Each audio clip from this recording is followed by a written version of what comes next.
रामकृष्ण हरी अवधूत चिंतन श्री गुरुदेव दत्त. कशात आपण सर्वजण मजेत असाल, भगवंताच्या भजनात तल्लीन असाल अशी अपेक्षा करते आणि आजच्या व्हिडिओला सुरुवात करते. बघा, आपली जी भारतीय संस्कृती आहे अतिशय पुरातन आहे, अतिशय प्राचीन आहे आणि या भारतीय संस्कृतीचे काही नियम जे आहेत तर जीवनाला उन्नत करणारे आहेत. म्हणजेच जे संस्कार मानवी देहावर, मानवी शरीरावर केले जातात तर ते अत्यंत मोलाचे आणि महत्वाचे आहेत, नाही का. आपल्या संस्कृतीप्रमाणे माणूस जन्माला आल्यापासून तर शेवटपर्यंत 16 संस्कार केले जातात. तर हे 16चे 16 संस्कार सगळ्यावरती होत नाहीत. काही संस्कार काही लोकांवरती होतात तर काहीवर होतही नाहीत. पण अतिशय महत्वाचे काही जे संस्कार आहेत त्यातील थोडेफार ते तर सर्वांवरती होतच असतात, नाही का. तर सांगायचा मुद्दा असा, आमच्या ऋषी मुनींनी इतके काही उपाय करून ठेवलेले आहेत, उपाय निर्मिती करून ठेवलेली आहे उपायांची, आणि जेणेकरून व्यक्तीचं जीवन उन्नत होईल आणि जीवन परिपूर्ण बनेल. तर आपल्या जीवनामध्ये अनेक अडचणी येतात, त्यावेळी आपण या सनातन धर्मातले जे उपाय आहेत ते वापरून आपलं जीवन सुखी करण्याचा प्रयत्न करत असतो. आणि खरोखरच सनातन धर्मातील जे उपाय आहेत, नाही का, जे काही नियम आहेत, या नियमानुसार, या उपायानुसार जर आपण आपलं जीवन घडवलं, तसं बनवलं, आपले जीवन निश्चितच उन्नतीच्या मार्गावर आणि विकासाच्या मार्गावर येऊन पोहोचते. म्हणजेच तो जो व्यक्ती आहे जीवनामध्ये कुठल्याही क्षेत्रात जरी तो असेल तरी तो यशस्वी झाल्याशिवाय राहत नाही. तर अनेक उपाय आपल्याला सांगितले जातात, प्रत्येक वेळी वेगवेगळे उपाय आपण सांगतच असतो. पण आज अतिशय प्राचीन, महत्वाचा आणि बऱ्याच लोकांना माहिती नसणारा उपाय मी आपल्याला सांगणार आहे. तर तो उपाय कसा आहे आणि कशाचा आहे त्याविषयी आपण या व्हिडिओमध्ये जाणून घेणार आहोत. म्हणून हा व्हिडिओ शेवटपर्यंत नक्की बघा. बघा, आपल्या जीवनामध्ये कधी कधी अत्यंत अनेक प्रकारच्या अडचणी येतात, अत्यंत कठीण अडचणी येतात, आणि त्या कठीण अडचणीतून आपल्याला काय करावं, कसं करावं, नाही का, कसं यातून वरती निघावं याचा मार्ग सापडत नाही. आणि छोटे छोटे उपाय असतात ज्या उपायाने आपल्याला त्यातून मार्ग मिळतो आणि जे आपले संकट आहेत, ज्या समस्या आहेत त्याचं निराकरण होत असतं. तर पहा, ज्यांच्या घरामध्ये आर्थिक टंचाई आहे, नाही का, पैसा येतो आहे घरामध्ये पण तो जर टिकत नसेल, नवे घरात आलेलं जे धान्य आहे, नाही का, धनधान्य म्हणतो आपण, ते जर टिकत नसेल, तर अत्यंत महत्वाचा प्राचीन एक उपाय मी आज आपल्याला सांगणार आहे. आणि तो उपाय अत्यंत सोपा आहे, करायला अतिशय सोपा आहे, पण सर्वांनाच या उपायाची माहिती असेल असं मला वाटत नाही.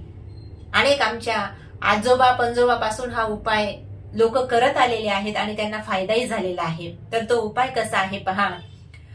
जेव्हा आपण गोपाळ काला करतो आणि त्यावेळी दही हंडीला जे मडकं वापरलं जातं, नाही का, मातीचा घडा वापरला जातो, नाही का, तर या मातीच्या घड्याचा उपाय आपल्याला करायचा आहे. तुम्ही म्हणाल तो कसा, तर पहा, या मातीच्या घड्याचा उपयोग आपल्याला जेव्हा त्याच्यामध्ये काला झाला त्यानंतरच याचा उपाय करता येईल. जेव्हा दही हंडी असेल तेव्हाच काला होईल, नाही का. आणि काला केव्हा होतो, ज्यावेळी जन्माष्टमी असेल, नाही का, गोपाल काला असेल, त्यावेळी वर्षातून एकदा आपण आपल्या कॉलनीमध्ये काला करतो. आणि दुसरा काला म्हणजेच ज्यावेळी श्रीमद भागवत कथा असेल किंवा शिव महापुराण कथा असेल किंवा कुठलीही कथा असेल, त्याच्या शेवटच्या दिवशी सुद्धा काला केला जातो. तिसरी गोष्ट अशी आहे, जर अखंड हरिनाम सप्ताह 7 दिवसाचा केला तर त्यानंतर सुद्धा 8व्या दिवशी असतो काला, नाही का. काला झाला की मग सर्वांना म्हणण्यात येतं की आता तुम्ही हाला, नाही का. 8 दिवसापर्यंत एका जागेवरती आपण नामसंकीर्तन करत असतो. त्यामध्ये ज्ञानेश्वरी पारायण असेल, नामसंकीर्तन असेल, नाही का, हरिपाठ असेल, आणि कथा म्हटली की मग 7 दिवस कथा असते आणि 8व्या दिवशीचा काला असतो. तर हा काला अत्यंत महत्वाचा आहे, कारण काल्याची आशे आणि देव जळी झाले माशे. हा काला घेण्यासाठी ब्रह्मादिक देव इथे आले होते. कुठे? जिथे आमच्या गोपाल कृष्णाने काला केला. कुठे केला काला? वृंदावनामध्ये, नाही का. जेव्हा रानामध्ये कन्हैया आपल्या मित्रांसोबत, सवंगड्यासोबत आपल्या सख्यांसोबत गाईला घेऊन गेले चारण्यासाठी आणि त्यावेळी नाही का खांदी भार पोटी भूक काय खेळायचे सुख नाही का जेव्हा सगळे सवंगडी आणि कन्हैया खेळून खेळून दमले मग त्यांनी सगळ्यांनी घरच्या शिदोऱ्या आणलेल्या होत्या आणि त्या गोपालकृष्णाने काय केलं आमच्या कन्हैयाने सर्वांना गोलाकार बसवलेला आहे आणि सर्वांच्या शिदोऱ्या एकत्र केल्या आणि तोच काला नाही का त्या गोपाळांना वृंदावनामध्ये भेटलेला आहे आणि हाच काला आम्ही आमच्या सप्ताहामध्ये शेवटच्या दिवशी म्हणजे 8व्या दिवशी करत असतो. तर तुम्ही म्हणाल हे सगळं कशासाठी सांगते आहात, तर पहा या काल्यासाठी जी दहीहंडी बांधली जाते आणि शेवटीचा अभंग म्हणून नाही का काल्याचा अभंग होतो कंठी धरिला कृष्णमणी अवघ्या जनी प्रकाश.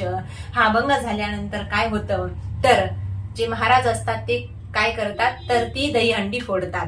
आता दहीहंडी फुटल्यानंतर नाही का दहीहंडीचा स्पर्श अत्यंत मोलाचा महत्वाचा आहे कारण कृष्ण कन्हैयाचं आगमन त्यावेळी तिथे होत असतं असं मानलं जातं आणि त्या काल्याला नाही का एक प्रसादाचं स्वरूप येतं आणि तो प्रसाद घेण्यासाठी आपण सर्वजण तिथे जात असतो. तर काल्यासाठी जी दहीहंडी आपण आणतो नाही का मातीचं जे मडकं म्हणा घडा म्हणा नाही का भांड म्हणा मातीचं आणि त्यामध्ये ते सगळं काही दही लाह्या वगैरे मिक्स करतो आणि तो काला असतो.